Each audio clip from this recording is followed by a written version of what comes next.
Welcome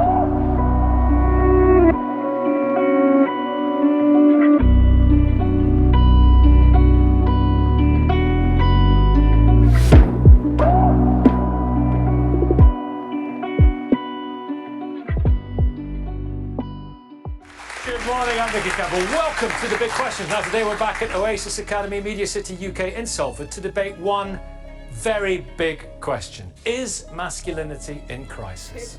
Welcome. We need men talking to men. But there are no male figures talking to 18, 19, 20-year-olds saying, look, life's going to be brutal. Malevolence is waiting for you. Evil is waiting for you. Hard times are waiting for you. And prepare them then.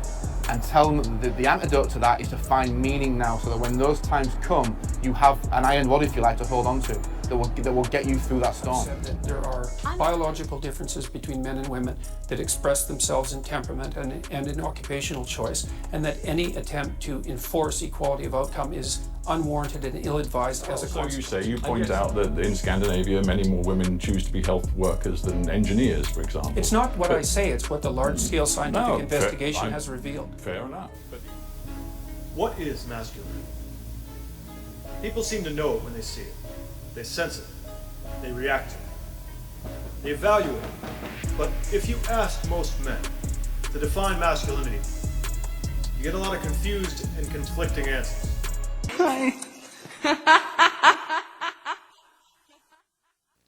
What is good, y'all? I want to thank you for clicking on this video. If this is your first time being here, welcome to the Self-Made by Design podcast. This is a space where we go over self-improvement topics, things that help us to make adjustments for the better in our day-to-day lives. So without further ado, let's get to it. So today we'll be talking about masculinity. I'm pretty sure you've heard the saying, or maybe someone has said it to you before, to be in touch with your feminine side. Is it better for a man to be more in touch with their feminine side or their masculine side? So let's break it down. So from a physical standpoint, men and women fall into very distinct categories when we view things such as height, strength, and body types. But psychologically speaking, there are common traits that both men and women share. For example, men and women have a desire to have meaningful relationships. They have desire to be accepted, and they have the desire to accomplish things in their lives. Men and women are both emotional, but I find biologically speaking that the woman tends to be a little bit more emotional than the man. There are cultural attributes assigned to both the masculine and the feminine. For example, a man is expected to open doors, buy flowers, be a protector and a provider, while the female is attributed traits such as service, meaning cooking, cleaning, nurturing, stuff like that. Biologically, there are distinctions between the male and the female. Hormones play a major part in this. Hormones occur in both men and women, but they differ in the amounts and in the effect that they have in different parts of the body. Testosterone, which is more present in the males than the females, affects the development and behavior both before and after birth. Testosterone, when released in the womb, causes the development of male sex organs, and it also helps with the masculinization of the brain. Testosterone shapes the way the brain functions in the male, different from that of the female.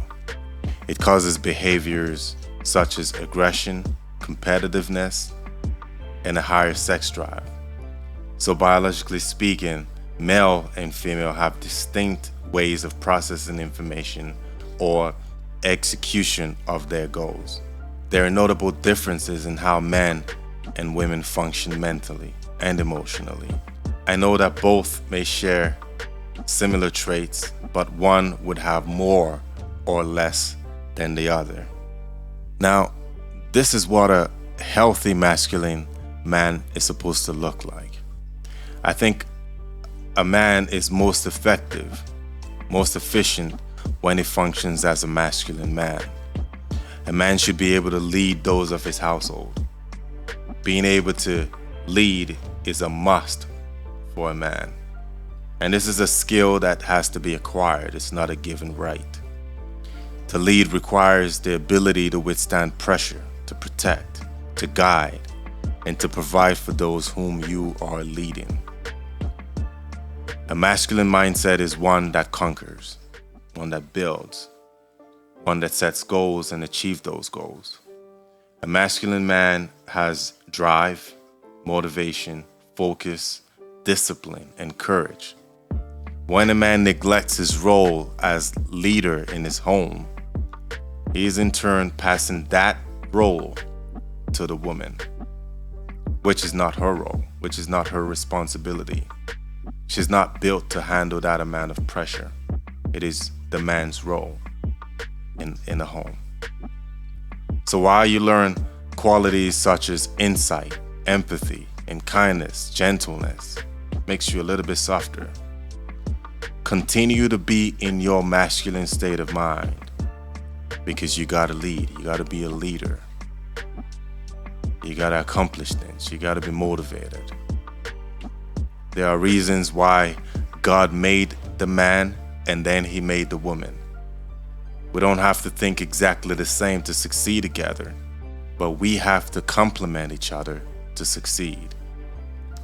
If you've enjoyed this discussion, feel free to give this video a thumbs up and subscribe to my channel for more content.